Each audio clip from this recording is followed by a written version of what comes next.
day 341 becoming Christopher Cruz. I am about ready to go to bed. So we did our family dinner tonight, which was so much fun. Everyone had such a good time. Everyone cooked stuff, and it was just a really, really good time.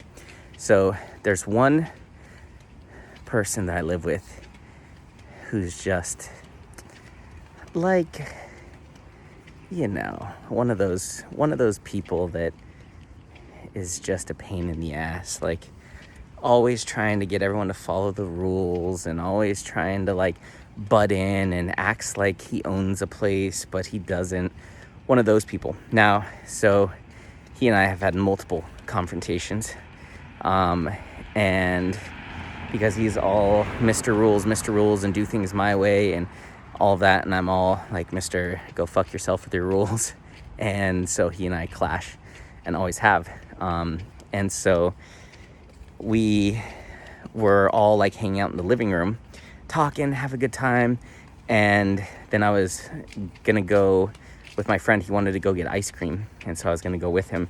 And so I went to put my apron away. And he's like, Chris, before you leave, you're gonna clean the kitchen, right? I was like, excuse me? He's like, well, yeah, you're the one that hosted it, so you should clean the kitchen. And I just laughed and walked out. And he's the kind of person where it's he wants to bait you in. This is what he does with other people, because he has a really aggressive personality and his tone and communication is really aggressive. And so he's used to domineering people and dominating them and intimidating them with his tone and the way that he says things and the aggressiveness. But I never respond to it because I just look at him, he's like a fucking joke. And I don't take him seriously, and I don't give a fuck about what he thinks. And I know that bothers him. So for me, I know with people like that, you just don't give them too much of your energy. They thrive off of all of the confrontation and, you kind of giving in to them and them allowing you to get upset, and because they feed off that shit. They're just energy vampires, fun suckers, And so I ignored him, walked out, and then I walked back into the kitchen, didn't say a word, went into the living room, and then he walked over into the living room. And he's like, Chris, you gonna clean the kitchen? And I said, nope. And then he's like, can I ask why? And I was like, nope. And then he looked at my other roommates and they're like, who's gonna clean the kitchen? And no one said a word. No one even looked at him. They just totally ignored him. And he's like, who's gonna clean the kitchen? And then I jumped in and said something like, listen, if you actually learned how to communicate with people, maybe you get an answer. And then he and I started going back and forth. And he's a smart guy and he's good with his words, but he's not me, motherfuckers. So he and I went to town and I just fucking destroyed him. And he was left just because he doesn't understand. Listen, you can fight me in other ways, but if you fight me with words, you're not gonna win, you fuck.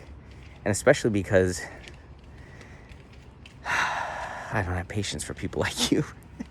And so, but the thing is with him is he gets really upset. He gets really angry, and you can tell. And the reality is when you become angry, when you lose control of your emotions, then you lose control of the conversation as well.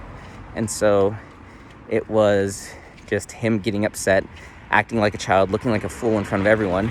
He admitted that he doesn't give a shit about how he makes anyone in our house feel with his communication. He doesn't care about that. It's not a priority to him in front of all of our roommates. So he just made himself look like a dumbass. And my friend, one of my roommates, recorded the whole conversation, which is so funny.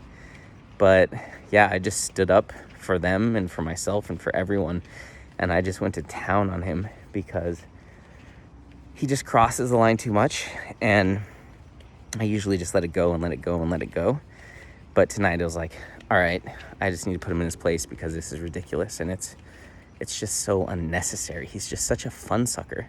He's just one of those people that sucks the life out of people, sucks the energy out of people, sucks the happiness and the fun out of things.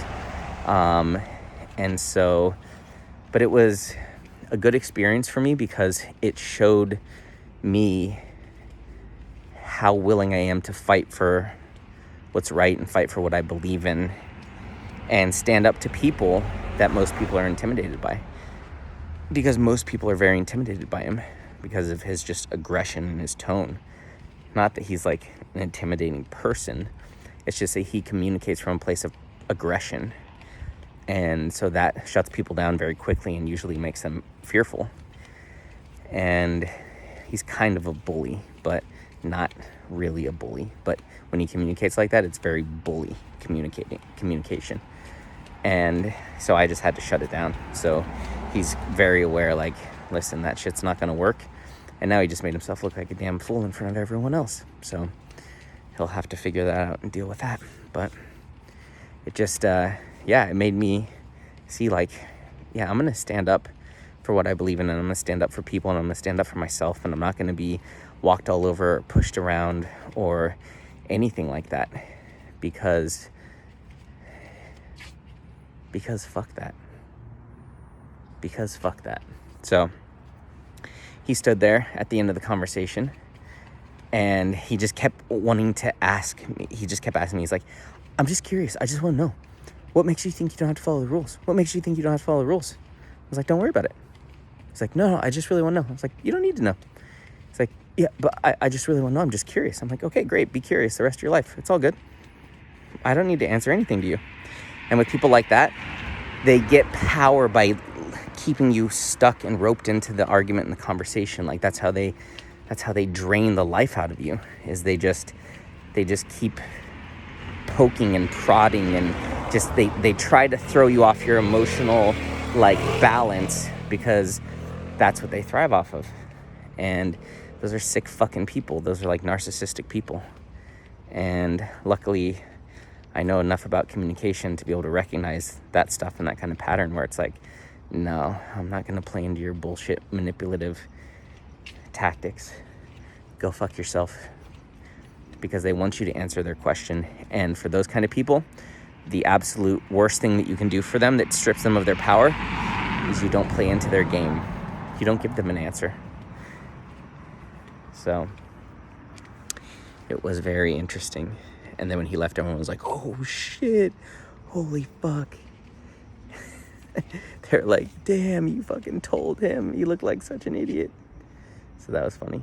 But it wasn't my intention to make him look like an idiot. It was my intention to be like, dude, you need to learn how to communicate with people, because the way you communicate does not work at all. This is why a lot of people don't like you. This is why people are uncomfortable around you. This is why you need to learn how to control your emotions, because this doesn't work. Like, I genuinely wanted to just communicate that with him.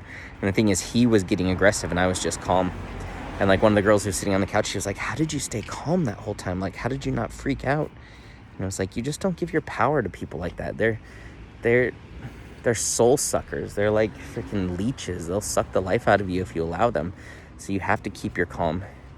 And also, I don't give a fuck about him or what he thinks, so that helps me stay a lot more calm.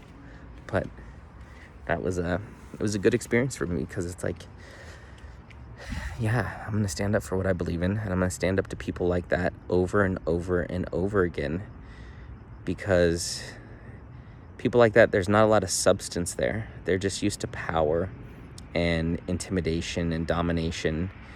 And so when they run into someone who can challenge them, especially with communication and language, then they get thrown off.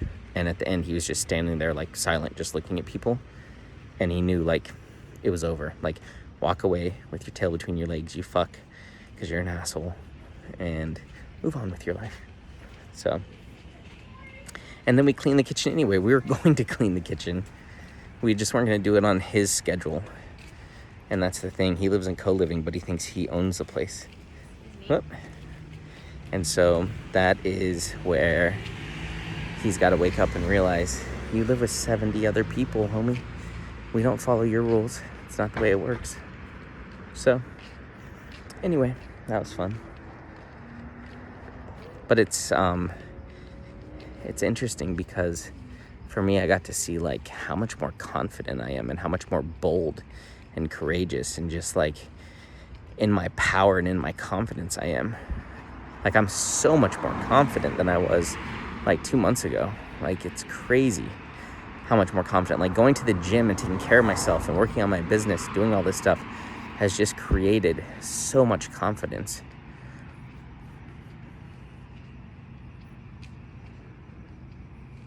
Yeah, I've just noticed that, like, when I walk around, my interactions, my tone, like, everything is just so much more confident, and I love it.